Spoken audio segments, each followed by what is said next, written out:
Hi hello नमस्कार good morning आशा रखुच्छी आपण मैंने बहुत भलरे थे बहुत भलरे खुशी अच्छी दुख सुख चली दुनिया तो दुखरे अच्छी भी सुखरे अच्छी दुईटा को मतलब नहीं कि चलवा ही आमको सब जिन पड़ो तो बस आज ब्लॉग टी बहुत निरा अच्छी कही रखिए फास्ट लास्ट पर्यंत देखिए मत बहुत सारा भल पाइब देवे जहाँ भी किसी छोट बड़ भूल ही जाऊँ मत गोटे छोट भौणी भाविकी क्षमा करदे तो एपटे आपण मानक मो मुह एमती बंदर टाइप करके देखार माने हूँ मुह आपन केमती लगुच मतलब मुह केमती ग्लो करुच्ची आपण मैंने देखु एंड आर राज मु निहाती आपण मानक सहित सेयार भी करिछि आपण जदि न देखी ताहले मु डिस्क्रिप्शन लिंक दे देबी मु केमिति बीट लगे कि मो मुह को ग्लो आणुची घरे तो आपण मैंने निहाती थरे देखिबे तापर मते कहबे सीरियसली ट्राई तो निहाती थरे करिवे यार मते बहुत भल रिजल्ट देइछि सेति आपण मानक सहित शेयर करिछि जदि आ ऊपर जदि आपण किछि माने चाहूचंती तो मु निहाती गोटे फेस टू फेस मतलब फेस टू फेस आपण मानक सहित शेयर करिवे गोटे ब्लॉग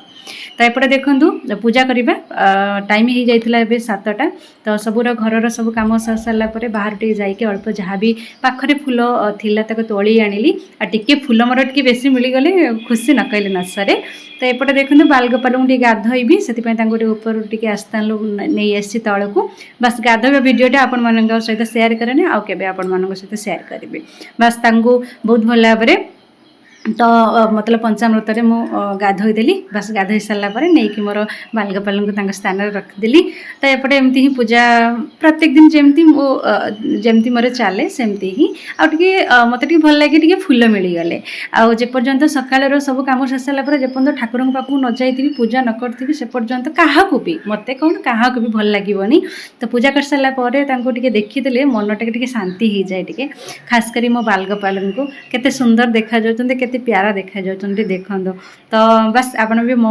भगवान को समस्त दर्शन कर दियंते आपण आज दिन बहुत शुभमय हम तो बहुत ही खुशी लगे पूजा कर सारा पर गोटे निरा लगे नुह कि तो चलते एबे एबे एबे एटी की गछ आपण माने कहले पणस गछ तो आम बहुत समय कैंप्रे बुलू तो कैंप्रे बुलिला भितर पणस गछ गोटे बहुत सारा अच्छी कि यही गछटा आम नजर आसाला से ओडिया भौणी दुई जन जाइकी तो फौजी बाबू को लेकिन दुई जन सांगरे आम जहाँ भी जिते कष्ट हो पणसटे तोलिकी नहीं आसती तो बस ये नेले एंड मु रखिली आज टे पणस तरकारी टे कर तो से बहुत भी इच्छा होता नुआ नुआ पणस होची गछरे सीरियसली आपण मैंने विश्वास करें केते कष्ट पर आम से पणस को लेकिन आसलु तो चलते एवं स्टार्ट करवा मुझे पनिक नहीं आसिक बसीगली पणस काटापी मो द्वारा किसी भी है मुझे रखीदेली फौज भी मना कले कि तुम द्वारा हो पारनी काटी पारनी तो पनिकटा रखीदिए मुझे बहुत मानने बड़ छुरी आने तो चा साहय काटे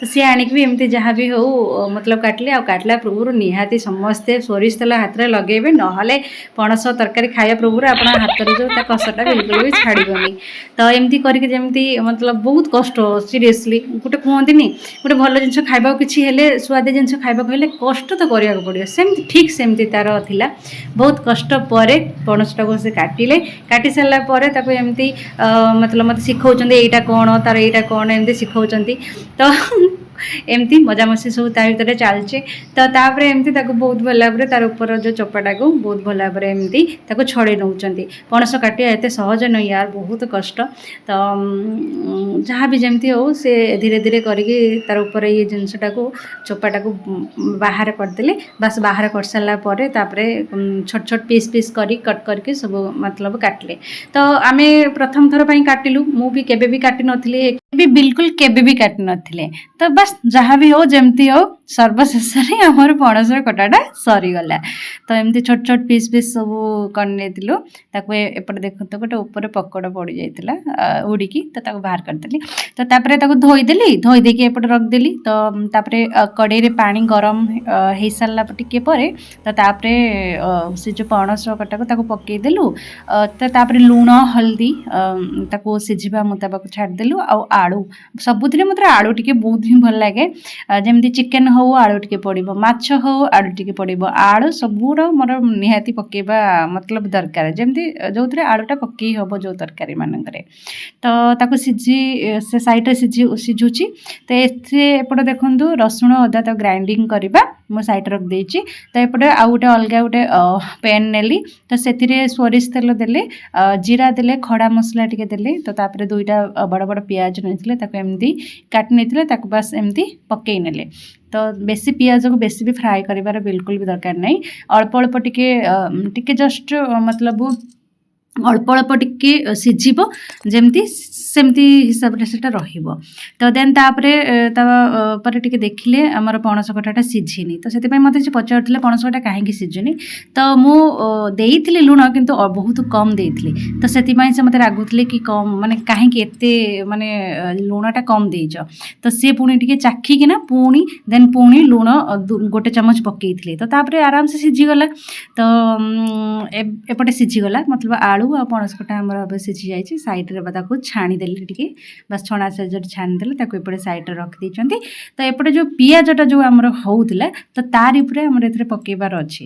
ତ ଏମିତି ଥରେ ନୂଆ ପ୍ରୋସେସ୍ରେ ତିଆରି କରନ୍ତୁ, ଦେଖିବି ବହୁତ ହିଁ ଭଲ ଲାଗିବ, ବହୁତ ଭଲ ଲାଗିବ। ତ ଏମିତି ବି ଆପଣମାନେ ଜାଣିଛନ୍ତି ବହୁତ ଭଲ ରୋଷେଇ କରନ୍ତି, ଯିଏ ମୋର ଡେଲି ବ୍ଲଗ୍ ଦେଖୁଛନ୍ତି ଜାଣିଛନ୍ତି। ତ ଏପଟେ ଦେଖନ୍ତୁ ପିଆଜ ମୁଁ କହିଥିଲି ଅଳ୍ପ କଞ୍ଚା କଞ୍ଚା ଟିକେ ଥିବ। ତ ତାପରେ ଆମର ପଣସ କଠାଟା ଆଉ ଯେଉଁ ଆଳୁ ପଣସ କଠାଟା ତାକୁ ପକାଇଦେଲେ। ତ ବାସ୍ ପକାଇ ସାରିଲା ପରେ ତାପରେ ତାକୁ 5 ମିନିଟ୍ ତାକୁ ଏପଟ ସେପଟ ଟିକେ କରିସାରିଲା ପରେ ନା, ତ ତାପରେ ଆମେ ମସଲା ଏଥିରେ ଯେଉଁ ଗ୍ରାଇଣ୍ଡିଙ୍ଗ କରିକି ରଖିଥିବା ତାକୁ ପକାଇଦେବା। ତ ବାସ୍ ତାପରେ ଧନିଆ ପାଉଡ଼ର, ହଳଦୀ, କସ୍ତୁରୀ ମେଥି, ଲୁଣ ବାସ୍ ଏମିତି ସବୁ ପଡ଼ିଯିବ। ଆଉ କାଶ୍ମୀରୀ ଚିଲ୍ଲି ପାଉଡ଼ର, ଲଙ୍କାଗୁଣ୍ଡ ପାଉଡ଼ର ସବୁ ପଡ଼ିଗଲା। ତ ପଡ଼ି ସାରିଲା ପରେ ତାକୁ ଏବେ ଭଲ ଭାବରେ ତାକୁ ଟିକେ ମାନେ ସିଝିବାକୁ ଏଠି ଛାଡ଼ିଦେବା। ଆଉ ସେଥିରେ ଗୋଟେ ଟମାଟୋ ମୁଁ ଦେଇଥିଲି। ତ ବାସ୍ ତାକୁ ଏବେ ବହୁତ ଭଲ ଭାବରେ ସିଝିବାକୁ ଛାଡ଼ିଦେବା, ଯେମିତି ମସଲା ସହିତ ସେ ଜିନିଷଟା ବି ସିଝିଯିବ, ଟମାଟୋ ମଧ୍ୟ ସିଝିଯିବ। ତାକୁ ଆମେ 10 ମିନିଟ୍ ପାଇଁ ଛାଡ଼ିଦେବା, ମଝିରେ ଟିକେ ଟିକେ ଚେକ୍ କରିଥିବା। ତ ବାସ୍ ତାପରେ ରେଡ଼ି ହେଇଗଲା। ତ କ'ଣ 10 ମିନିଟ୍ରେ ଗରମ ଗରମ ମାନେ ଦେଖାଯାଉଥିଲା ମଟନ୍ ଭଳିଆ, ଚିକେନ୍ ଭଳିଆ, କିନ୍ତୁ ତା'ର ସ୍ୱାଦ ଥିଲା ମଜା ଆସିଗଲା। ବହୁତ ହିଁ ସୁନ୍ଦର ଥିଲା। ସିରିୟସଲି ସାଙ୍ଗମାନେ ବହୁତ ଭଲ ଥିଲା। ଏମିତି ଆପଣ ପ୍ରୋସେସ୍ରେ ତିଆରି କରନ୍ତୁ। ଆପଣ ଡାଇରେକ୍ଟ ମସଲା ଦେଇକି ନ ତିଆରି କରିକି ଏମିତି ମୁଁ ଯେଉଁ ପ୍ରୋସେସ୍ଟା ଆପଣମାନଙ୍କୁ କହିଲି ସେଇ ପ୍ରୋସେସ୍ରେ ଥରେ ତିଆରି କରନ୍ତୁ। ବାସ୍ ଏପଟେ ଆପଣ ରୁଟି ସହିତ ଖାଇପାରିବେ, ଭାତ ସହିତ ମଧ୍ୟ ଖାଇପାରିବେ, ତ ଖାଲି ମଧ୍ୟ ଖାଇପାରିବେ। ବହୁତ ସୁନ୍ଦର, ମଧ୍ୟ ଯେମିତି ଆଖିକୁ ଯେମିତି ଭଲ ଦେଖାଯାଉଥିଲା ସେମିତି ଟେଷ୍ଟ ପୁରା ଜବରଦସ୍ତ ଥିଲା। ତ ପାଖ ପଡ଼ୋଶୀଙ୍କୁ ଟିକେ ନେଇକି ମୁଁ ଦେଇଥିଲି ସାଇଡ଼୍ରେ, ଯେହେତୁ ନୂଆ ଆଇଟମ୍ ଟିକେ ବନେଇଥିଲି, ନୂଆ ରେସିପିଟା ବନେଇଥିଲି ତ ନେଇକି ଦେଇଥିଲି। ସେ ମୋତେ ଖାଇକି ବହୁତ ଖୁସି ହେଇଥିଲେ, ମତଲବ ବହୁତ ଖୁସି ହେଇଥିଲେ। ତ ମଜା ଆସିଗଲା। ବହୁତ ଦିନର ବି ଇଚ୍ଛା ଥିଲା କେବେ ପଣସ କଠା ଆଣିକି ତରକାରୀ ହେବ, ବାସ୍ ଫାଇନାଲି ହେଇଗଲା। ତ ବାସ୍ ତରକାରୀଟାକୁ ଦେଖିଲା ବେଳକୁ ନା ପୁରା ଇଚ୍ଛା ହେଉଥିଲା ଚାଲ ଏବେ ଜଲ୍ଦି ଜଲ୍ଦି ଖାଇଦେବୁ। ମୁଁ ଜଲ୍ଦି ବାସ୍ ରୁଟି ବନେଇଦେଲି। ତ ବାସ୍ ତା ସହିତ ପଣସ କଠା ତରକାରୀ ଏନ୍ଜୟ କଲି। ତ ଆଶା ରଖୁଛି ଭିଡ଼ିଓଟା ବହୁତ ସାରା ଭଲ ପାଇବା ଦେବେ। ଆଣ୍ଡ ଛୋଟ ବଡ଼ ଯଦି ଭୁଲ ଭାଲ ରହିଯାଉଥିବ କ୍ଷମା କରିଦେବେ। ତ ରହୁଛି, ନମସ୍କାର। ପୁଣି ଗୋଟେ ନୂଆ ବ୍ଲଗ୍ରେ ଆପଣମାନଙ୍କ ସହିତ ଦେଖା କହିବି। ଭଲ ଲାଗିଲେ ନିହାତି ଲାଇକ୍ କରିକି ଗୋଟେ ଯିବେ, ନୂଆ ଥିଲେ ନିହାତି ସବସ୍କ୍ରାଇବ୍ କରିକି ଯିବେ। ତ କିଛି କମେଣ୍ଟ ସେକ୍ସନ୍ରେ କମେଣ୍ଟ କରିପାରିବେ। ଆଉ ଯଦି କିଛି ଆପଣମାନଙ୍କର କ୍ୱେଶ୍ଚନ୍ ଥିବ ସେଇଟାକୁ ବି ଆପଣମାନେ କମେଣ୍ଟ ସେକ୍ସନ୍ରେ କମେଣ୍ଟ କରିପାରିବେ। ଆଉ ମୁଁ ଆପଣମାନଙ୍କୁ ଯେଉଁ କହିଲି କି ଡେସ୍କ୍ରିପ୍ସନ୍ରେ ମୁଁ ଲିଙ୍କ୍ ଦେଇଦେବି, ମୁଁ କେମିତି ବିଟ୍ ସହିତ ଲଗେଇକି ମୁହଁରେ କେମିତି କ'ଣ ଆପ୍ଲାଏ କରୁଥିଲି ସେଇଟା ବି ଆପଣମାନଙ୍କୁ ଦେଇଦେବି। ଚାଲ ଟାଟା ବାଏ ବାଏ। ପୁଣି ଗୋଟେ ନୂଆ ବ୍ଲଗ୍ରେ ଆପଣମାନଙ୍କ ସହିତ ଦେଖା। ଜଗନ୍ନାଥ ସମସ୍ତଙ୍କୁ ଭଲରେ ଖୁସିରେ ରଖନ୍ତୁ, ତାଙ୍କ ଆଶୀର୍ବାଦ ସମସ୍ତଙ୍କ ଉପରେ ଥାଉ। ଆଉ ଏମିତି ମୋତେ ବହୁତ ସାରା ଭଲ ପାଇବା ଦିଅନ୍ତୁ, ଆଶା ରଖୁଛି। Bye bye.